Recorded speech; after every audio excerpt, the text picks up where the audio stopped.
Hey, listen, this bitch is for the world of the worlds. I'm a Boosie fan. I swear to God, top rapper, number one rapper in the world. If you ask me, it's in my world, my catalog, rap motion, however the fuck I be gonna put that bullshit. That's number one in my book, Boosie badass. Look, that nigga money on my mama. And what he said to Donkey? He ain't getting a lot of it though. He on here, the most of it failed, but he took some though. Boosie them ain't do shit. So Donkey, oh man, this nigga try to take my money. And ain't nobody do something. He reached across the wall. He was on the other side of the brick wall. You know, with the H&H. P. Harry, yeah. He snatched the money. But look, they ain't do shit. Nobody do nothing. Yeah, they're more different.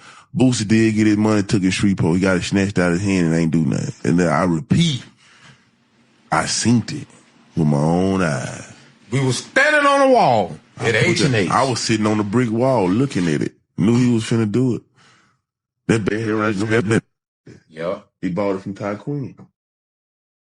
Nigga, if you know, you know. And we started Ratchet. Man, the Ratchet been out since the 90s. I don't know what's wrong with people thinking Boosie started that shit. That did not come from BR. That shit came from Shreveport. Now, depending on who you ask, people are going to see this situation in two completely different lights.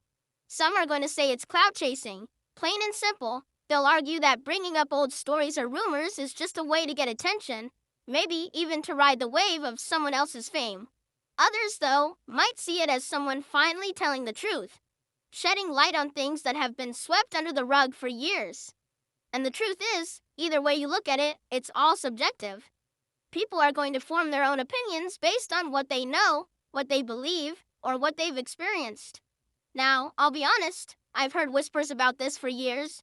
Just quiet conversations here and there, especially from folks who were around back in the day or who know people from Boosie's circle. Some of the rumors painted a picture of a younger Boosie being taken advantage of, not necessarily in a financial or business sense, but just in general.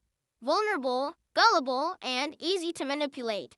I got cousins from the boot, Louisiana to be exact, and a couple of them told me the same exact thing without me even bringing it up. They said Boosie was always kind of a target when he was young, mostly because of his size and how quiet he used to be before he came into his own. They said he was small, skinny, and kept to himself a lot, which made it easy for older or more street-savvy individuals to try and control or use him in certain ways. But that didn't last forever. A lot of people say things started to change when he linked up with his best friend, Lil Ivy, who was known in the streets and had real respect behind his name.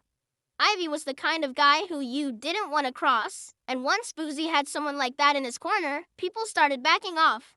He wasn't alone anymore, and that made a big difference. And then there's the name that always gets brought up in hushed tones. Marlo Mike. Allegedly Boosie's hitman, Marlo was young but dangerous, and his reputation in the streets was no joke. Once those kinds of people started moving with Boosie, the narrative changed. That easy target label disappeared. People stopped trying to test him, and if they did, they paid the price. So, whether this is all just old street tales or there's some real truth behind it, it's hard to say for sure. But if you've been around certain parts of Louisiana or you know people from that era, chances are you've heard some of these same stories. In the end, it's all perspective. Some people will call it storytelling, others will call it snitching or clout chasing. But for those who lived it or saw it up close, they might just call it history.